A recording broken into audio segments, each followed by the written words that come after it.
Hello guys, ഇന്നൊരു evening വ്ലോഗാണ്. ഇന്ന് അമ്മ വരുമ്പോൾ വലിയൊരു മത്തനും കൊണ്ടാണ് വന്നത്. പണ്ടെപ്പോഴും ഒരു മത്തൻ പായസം കുടിച്ച ഓർമ്മയുള്ളതുകൊണ്ട് ഞാൻ അച്ഛനോട് പറഞ്ഞു നമുക്കിന്നത് ഉണ്ടാക്കാമെന്ന്. പായസത്തിലേക്കുള്ള തേങ്ങയൊക്കെ അമ്മ ചിരക്കി തരാമെന്ന് പറഞ്ഞു കേട്ടോ.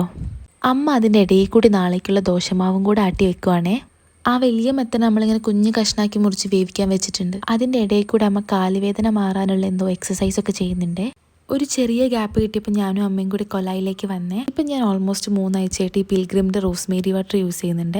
കൺസിസ്റ്റൻ്റ് ആയിട്ട് യൂസ് ചെയ്യുന്നതുകൊണ്ടും നല്ലപോലെ മസാജ് ചെയ്യുന്നതുകൊണ്ടും ബേബി ഹെയർസ് ഉണ്ടായിട്ടുണ്ട്. തിരിച്ച് അടുക്കളയിൽ എത്തിയപ്പോഴേക്കും അച്ഛൻ പായസം ഉണ്ടാക്കാൻ തുടങ്ങിയിട്ടുണ്ട്. അച്ഛനാണെങ്കിൽ പുതിയ റെസിപ്പി ട്രൈ ചെയ്യാനൊക്കെ നല്ല ഇഷ്ടമാണ്. എല്ലാവരും കൂടെ അടുക്കളയിൽ നിന്ന് കുക്ക് ചെയ്യാൻ നല്ല രസമാണല്ലേ.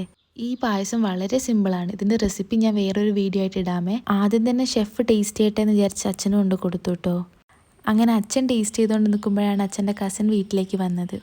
വീഡിയോ എടുക്കുന്നത് കണ്ടിട്ട് ആൾ തിരിഞ്ഞു നിന്ന് പായസം കുടിക്കുകയാണ് കേട്ടോ. ഇനി കുറച്ച് പായസം അമ്മച്ചൻ്റെ വീട്ടിൽ കൊണ്ട് കൊടുക്കാമെന്ന് വിചാരിച്ചിട്ട് ഞാൻ ഡ്രസ്സ് മാറ്റി വന്നു കേട്ടോ. ഞാനും അമ്മയും കൂടെയാണ് പോകുന്നത്. ഇവിടുന്ന് ഒരു 4 കിലോമീറ്ററേ ഉള്ളൂ കേട്ടോ അങ്ങോട്ടേക്ക്. പോകുന്ന വഴി കുറച്ച് തനുവിന് കൊടുക്കാമെന്ന് വിചാരിച്ചേ. ഇതാണ് കേട്ടോ തനു, അമ്മേൻ്റെ കസിൻ്റെ മോളാണ്. അമ്മേൻ്റെ വീട്ടിലെത്തിയപ്പം ആസ് യൂഷ്വൽ അമ്മമ്മയുടെ ചോദ്യം, എന്തിനാ ഈ രാത്രി തന്നെ വന്നത്? നാളെ രാവിലെ കൊണ്ടുവന്നാൽ പോരായിരുന്നു എന്ന്. അമ്മമ്മയ്ക്ക് പേടിയാട്ടോ രാത്രി ഡ്രൈവ് ചെയ്യുന്നത്. അങ്ങനെ അവരൊക്കെ പായസം കുടിച്ച് കഴിഞ്ഞപ്പോൾ നമ്മളങ്ങ് ഇറങ്ങിയേ. ഇത്രയേ ഉള്ളൂ കേട്ടോ ഇന്നത്തെ വീഡിയോ. ബായ്.